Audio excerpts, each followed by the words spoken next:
Hey Liz, guys, how what's are up? you? Hey, good Well, afternoon. Let me thank change you. my camera angle. Good to see you. How are you? Well, I'm doing well. Thank you so much for inviting me. I'm doing well because of this. I put on a little makeup, brushed my hair, used to get out of my sweats I from feel the like that's like the bar now. Is it? Did you take a shower and put on makeup and get dressed? That's a good day. definitely. Yeah, I'm really excited to have you on. So, for those of you who don't know who Liz is, we met through the curator ecosystem, I believe. Instagram, I think, initially. Yeah. But we met through the curator ecosystem, which is our marketing company slash everything that we do.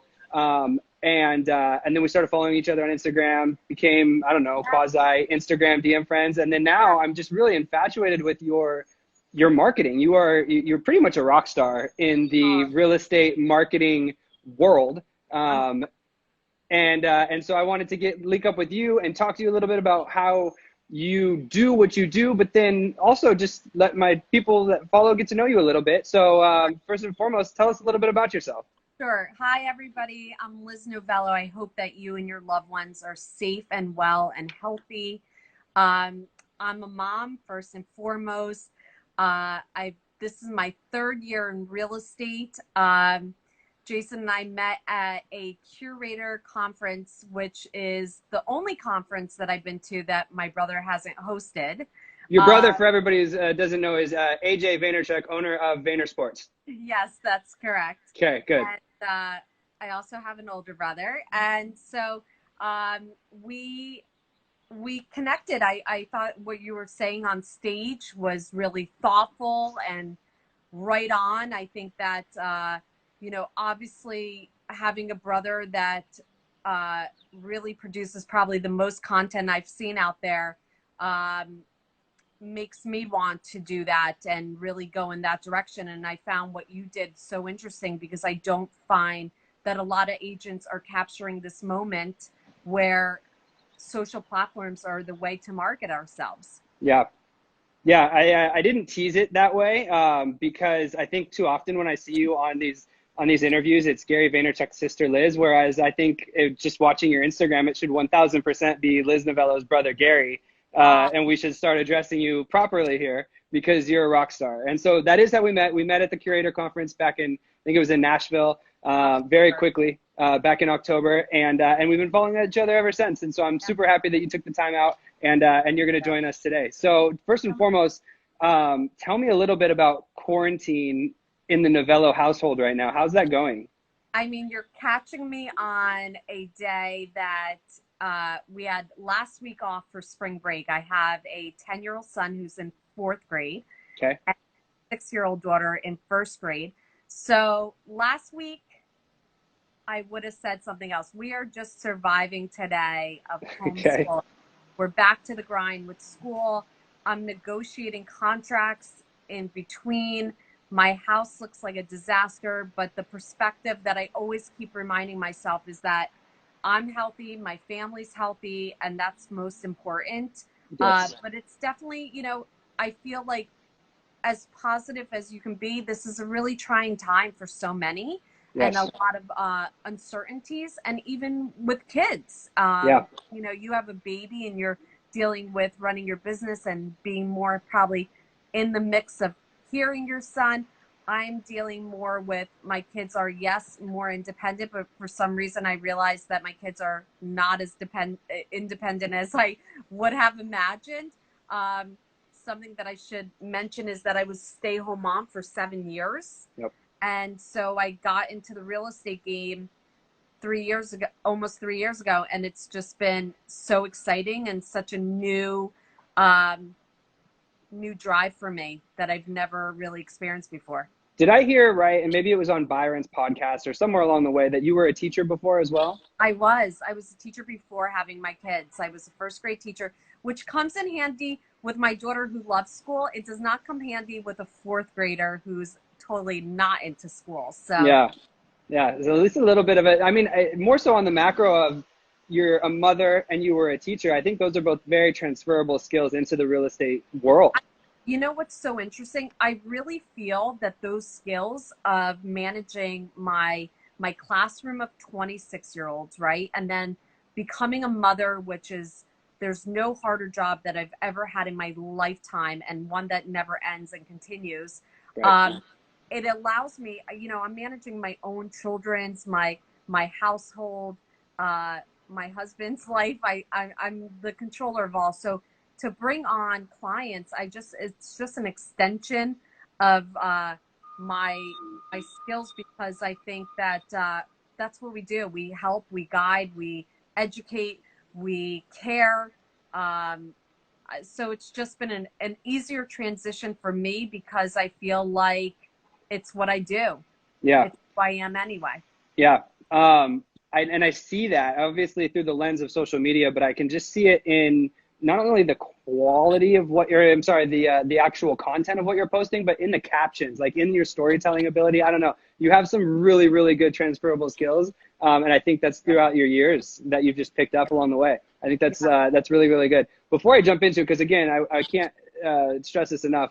This is a real estate marketing interview. I want to get to know you a little bit on that level. Tell me a little bit, because your family or your dad owned a liquor store for years, and I see a lot. It still does, right? I see a lot of red wine in your posts. Yes. So my question is, to me, the complete novice to the wine game, what is your favorite red wine and why? Ready, Jason? You Yeah. may know more about okay. wine Than than you do. I do. Okay, I didn't know.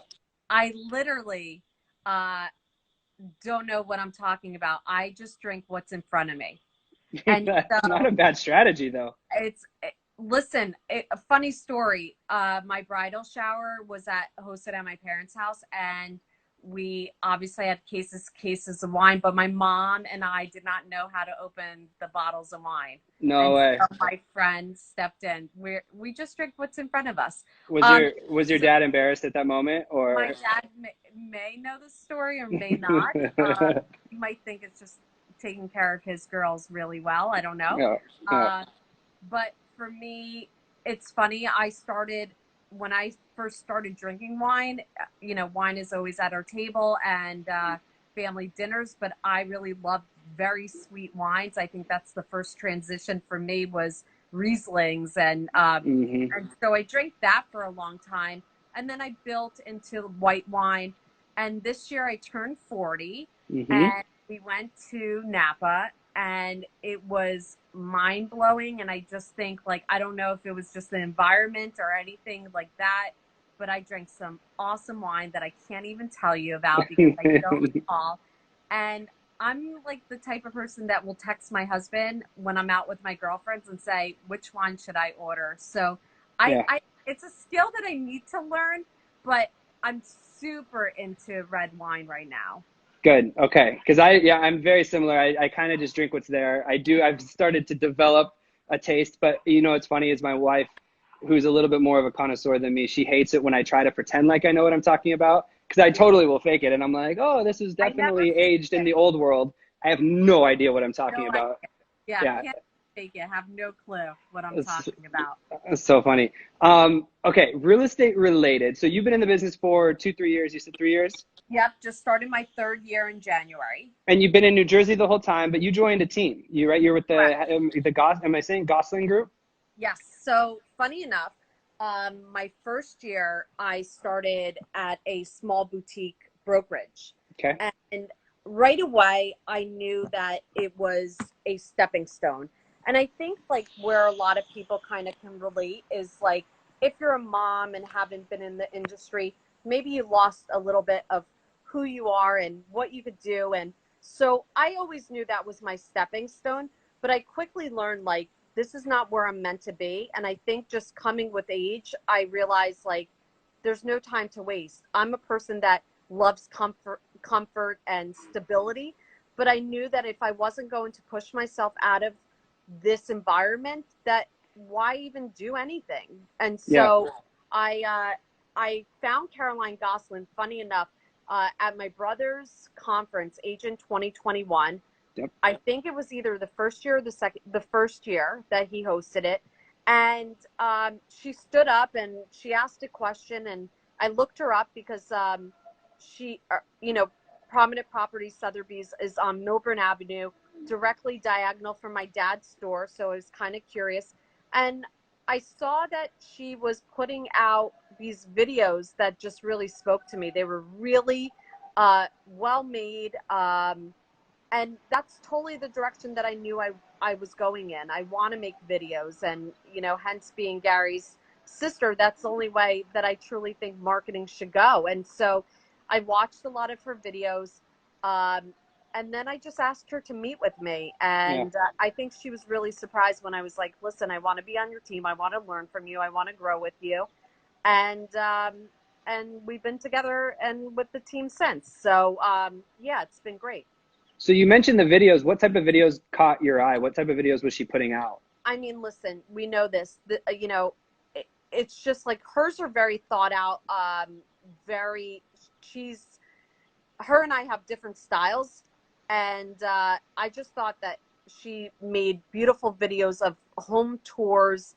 You know, she has a little bit of French accent. So automatically you're like, oh, these are so classy and so gorgeous. And we sell in that area in Essex County, which is a hot market coming from the city. It's where most people would leave from the city and move to the suburbs there. And so really high quality, nice work, period. Nice. So Yeah. I'm not there yet. I am like very, I don't prepare scripts. Although I would love to get that way, I just can't. It's not who I am. But I think you kind of answered your question there, is that that's not who you are yet, right? That's not where you are. And so turning the phone on yourself and hitting record is so much better than not, you know, freezing up because you're waiting to do the perfect video and then never putting it out. Exactly. Yeah. So one of the things I really love about your marketing is the transparency and like the rawness and realness of it. Talk to me about how you decide when to turn the camera on. What is it that prompts you to like flip the cam and go live on Instagram or do a story or what? Yeah. So I think the first thing I should mention is that the very first time I did a video and where I found a lot of growth on Instagram was I grew up with my mom taking us to open houses, and she always told us to dream big. And they came to this country with nothing. They came with my brother Gary and $100 and a dream. And we lived in an apartment with my aunt and uncle and my great grandparents and grandma.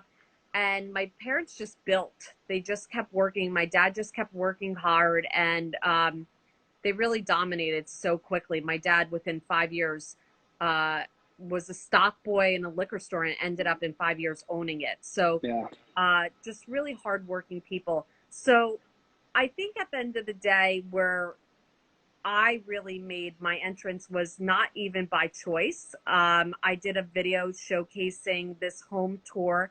My mom used to watch Lifestyles of the Rich and Famous. And Classic. and I did the tour like my mom would love to watch it. And she was my only probably viewer. And then my brother Gary told everybody to go follow me.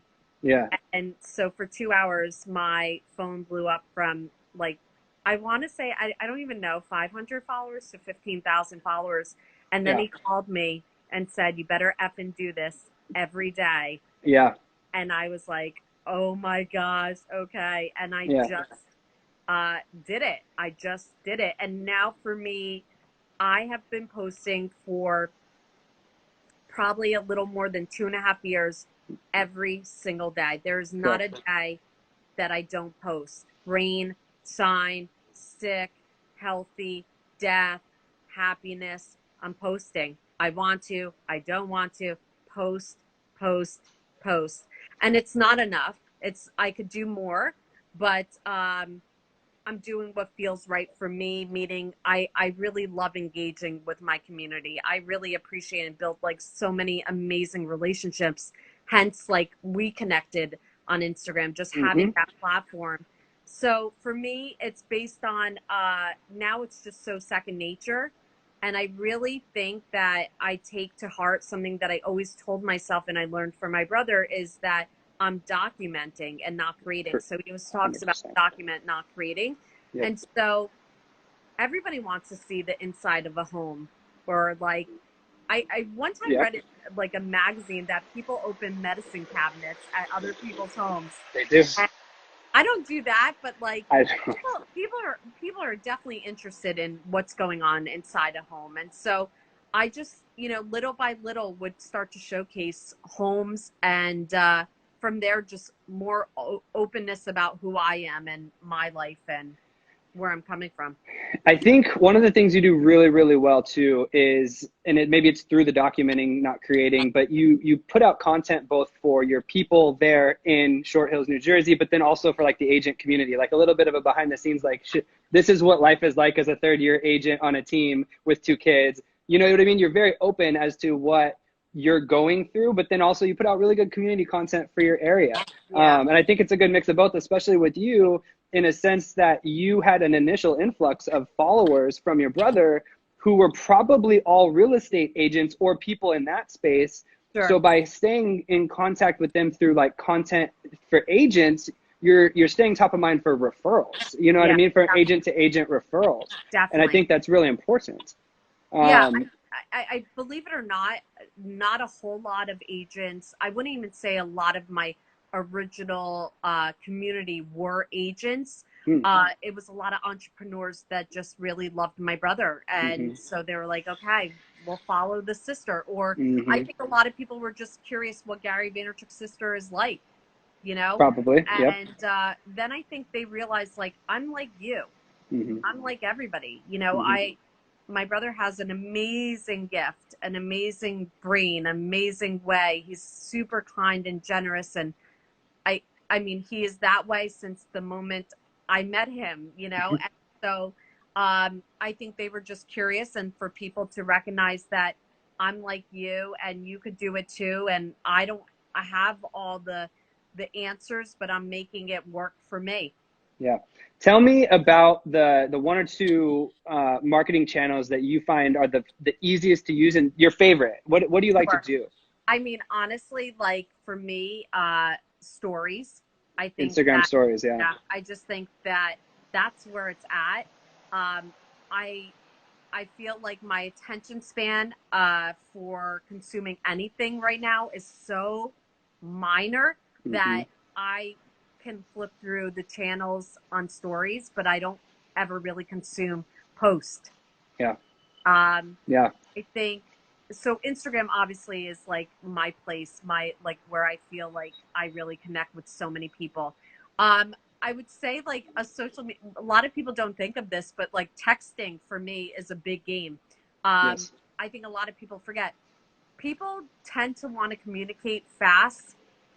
Nobody wants to be called. Correct. Um, if you're calling, it's usually, because it's an in-depth conversation. But Right. honestly, I want answers now, and so do my clients. Yeah. And it takes 2 minutes. There's many times that I think people think of a friend during the day. They saw something and it reminded them of their friend, and they don't have time to make that call. But sending like a 5-second little text message saying, "Hey, this happened, made me think of you," really connects with people. I think 100%. everybody, especially during this pandemic, I think people just want to be connected with. Like Yep.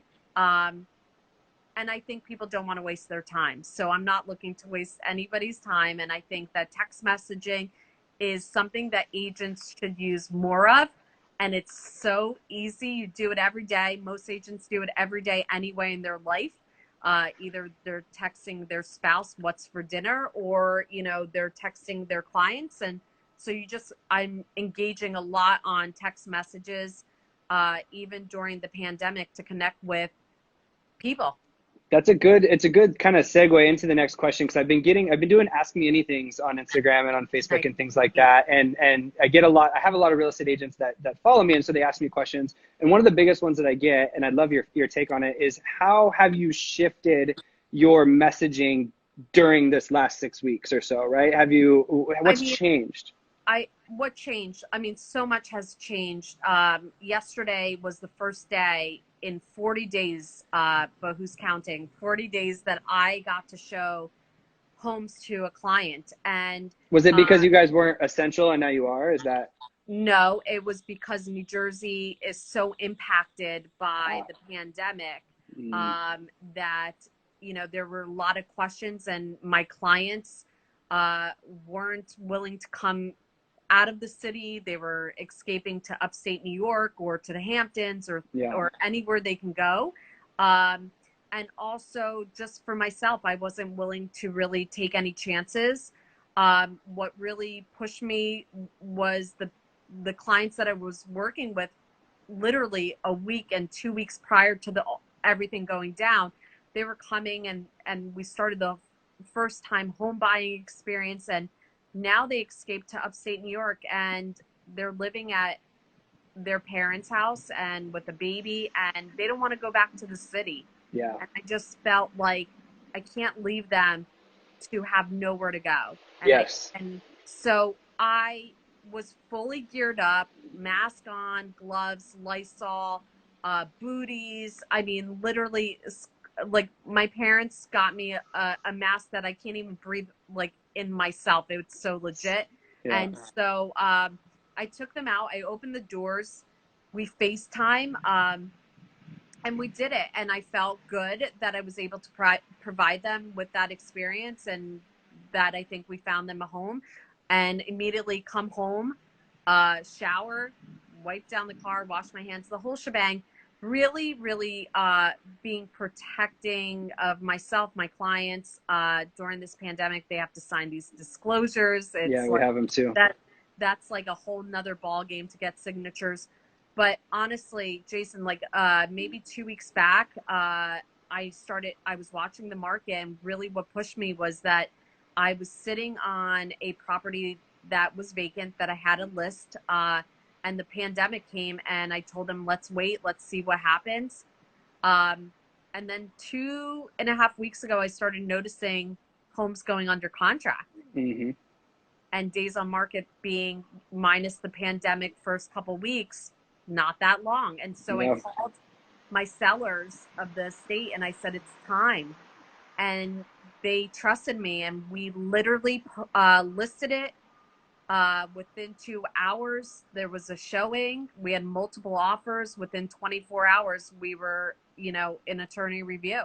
Yeah. So um, buyers are out there, and I think where I'm pivoting the most is being really mindful of my community of Basking Ridge. So I live about 23 minutes from Short Hills, from my office, and um, being so ingrained in this community with my own children, and with living in Basking Ridge for almost 14 years, I've been spotlighting local businesses that might not have a social presence, or trying to build a social presence. Right. So that's been a real big thing for me, is to build community. And it's been amazing and fun, and I feel really good and productive in the day. So that's how I've been pivoting. It's educating, it's lots of conversations, a lot of my day. The first maybe week or two, I was going to bed at, no joke, 8:30. I was putting my kids to bed, and I Yeah. was dead, because I felt like it was so emotional when you're so emotionally ingrained in what's going on in the world, but also like trying to help your people, trying to help Yeah. your community. 100%. No, we're in the curator ecosystem together. So your team and then my team, or me and my team, we're both curator clients for our respective areas. So I know a little bit about what's coming down the pike, and like marketing wise, we're both, we have Chris and Jimmy that impart, basically marketing calendars to us. But tell me a little bit about what you foresee for the rest of this year. How are you going to be, what type of content are you going to put out, and like which channel? Now, we obviously know Instagram and Instagram stories, but what's something that you're going to layer in this year on the real estate marketing side? I mean, for me, it's going to be a lot heavy on LinkedIn. It's something that I keep trying to push out. I know that it's important. Um, for me, it's more thoughtful pieces on there. I would love to also push out a lot more content on Medium, kind of Yep. sharing, like, I realize that I do have a lot to say, and Mm-hmm. sharing that would be almost like a journal for me, but it's educating people. My brother's pushing out for everybody to be on TikTok. I need to be in my properties. That's how I'm going to gauge it. A lot of people are like, I don't want to dance on TikTok. Well, I don't either. I don't want You you don't guys have to. to dance, you know. Yeah, that's not No, what it's I'm about. a dancer, but you know, I don't want to dance. So I just want to put out these video tours. Like, I'm so inspired. I mean, you live in the place where you should be definitely. I mean, the sun is out, you know, Jersey's gloomy right now, and maybe the houses aren't as glamorous, but your listings, I'd be all over TikTok with that. And Yeah, we have. um, So the first I've seen we jumped in and back in October, and we've put about 110 videos on TikTok. that's Most of them unreal. property tours. We copied. It's total copy. Aaron Grew, I think is his last name. Yeah, I In just heard of him. Yeah, because he has over 1 million followers on TikTok now. He's a real estate agent. He's like 22 years old or something like that in Beverly Hills. So of Yeah, course, every listing he walks through, it's like $60 million, and they're gorgeous. But gorgeous. that picks up, like, I don't know how the algorithm works, but that picks up because people like watch to the end because it's such a sick home, and then that gets more views, and then he goes on the For You page. That's the way to go.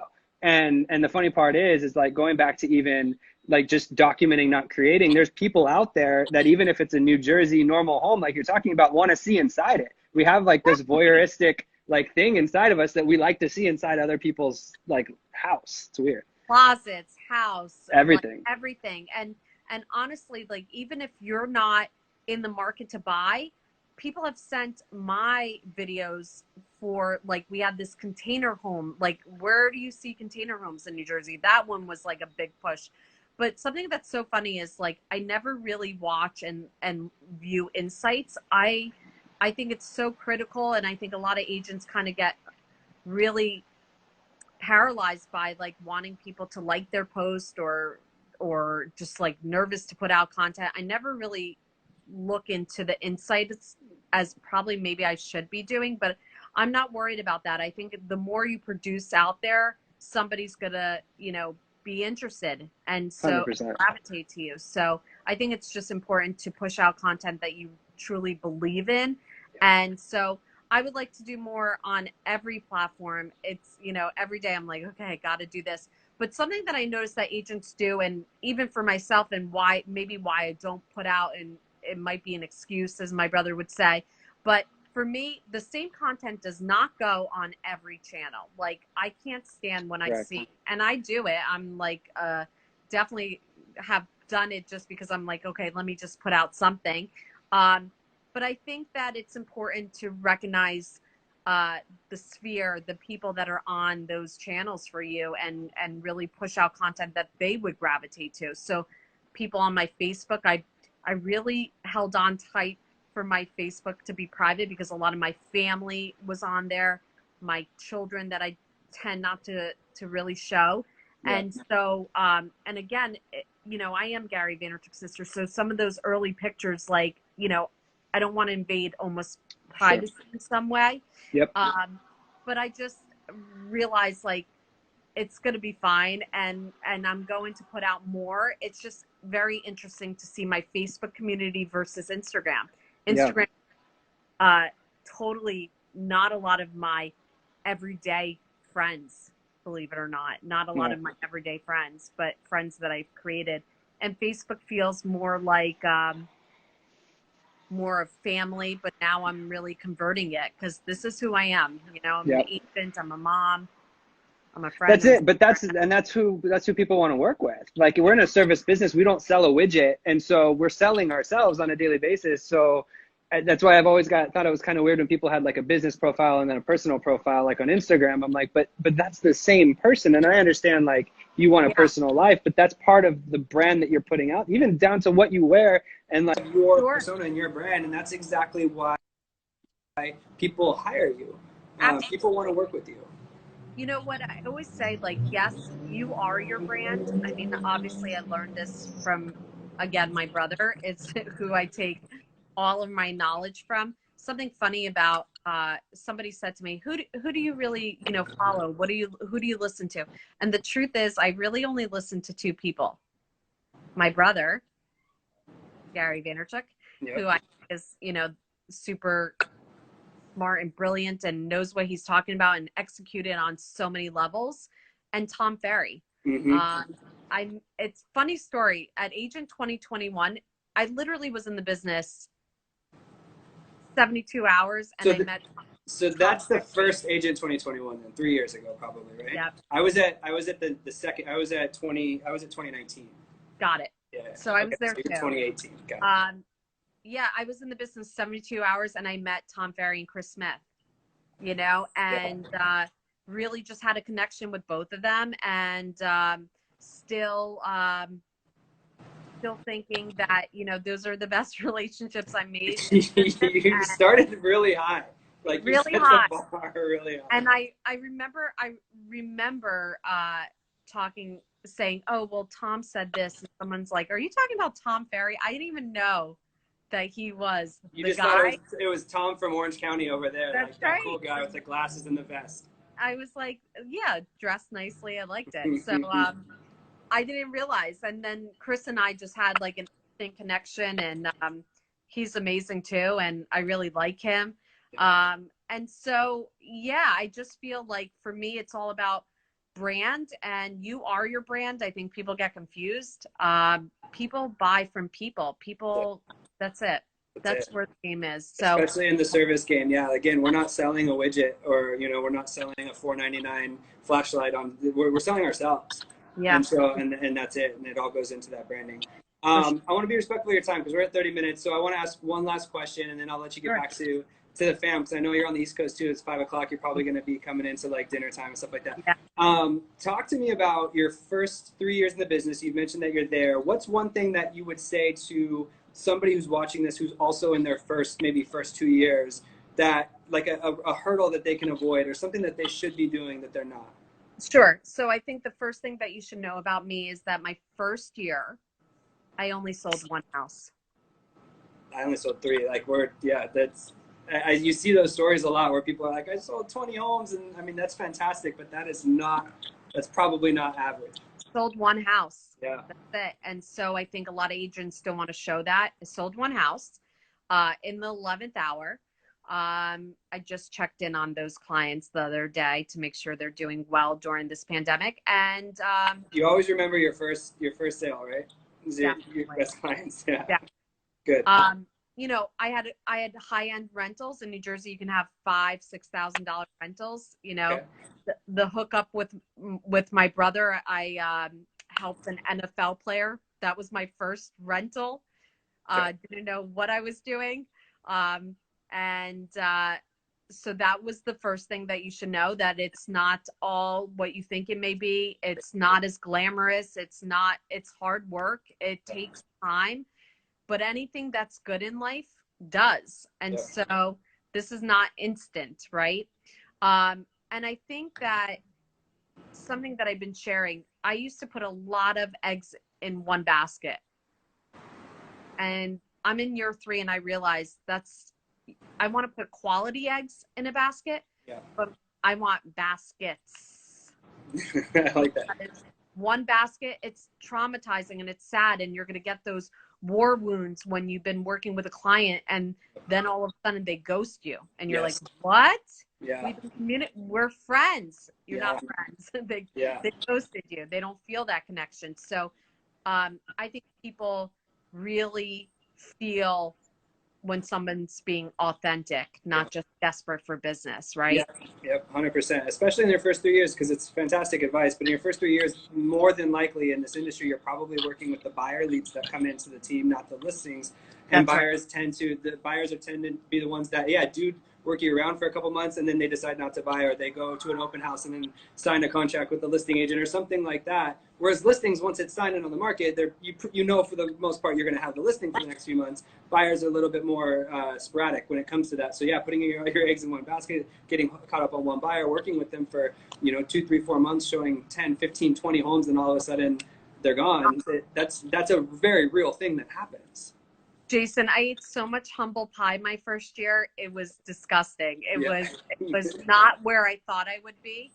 But I think that experience really taught me that if you want something, you have to make it happen. Nobody's wanting, like, I have people contact me because of my brother, but I'm the only one that's going to actually execute on that work. Yep, Nobody's 100%. giving me anything. It'd be awesome it'd be awesome to have people just plop into your hands, but that does not happen. It doesn't happen for me, and I don't hear of anybody really having that happen to them.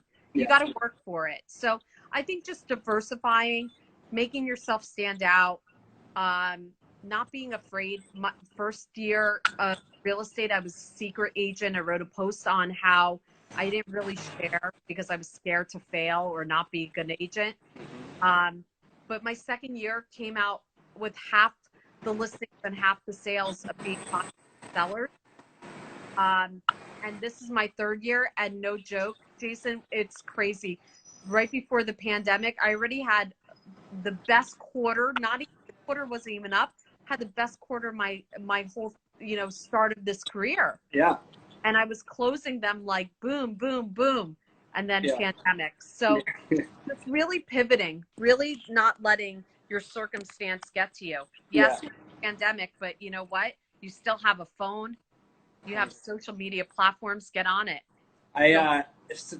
From someone obviously who went through my first 3 years as well, year 3 is typically where it starts to snowball a little bit for you. So I think you were probably starting to hit stride. Just like years one, there's a reason the stats like 88% of people or 90% of realtors don't make it through their first 2 years. And the reason being is those first 2 years are really, really tough. In year 3, it starts to level off a little bit. You start to get some clients selling that bought with you, things like that. 3, 4, and 5, you really start to snowball. Pandemic or not, I think you're destined for success. For all the things that you said, it's because it's content creation, especially in a time like a pandemic. You have nothing else to do but time, right? I mean, obviously you do have other things, but you can't, for the most part, you're not out of showing as much property and things like that. So you double down on your content production, distribute it across all social channels. The people who are very present right now, I think, are going to win in the long term. The ones that disappear and retreat are not. And so you're doing a very, very good job. I'm so thankful that you took 38 minutes and you jumped on this Instagram Live with me. Jason. I could talk to you forever. I can't wait for like an event or some time for us to connect in person. I know. I saw that Excellence isn't happening, so there's got to be like a Tom Ferry event or something that we'll be able to meet. Something. All right. Well, thank you so much for coming on, and have a good rest of your night. Let me just take a snapshot of us. Yes, do it. Got it. All right. Thanks so much, Jason. Bye, everybody. Sure. Good to see you. Bye, Liz. Take care. Bye-bye.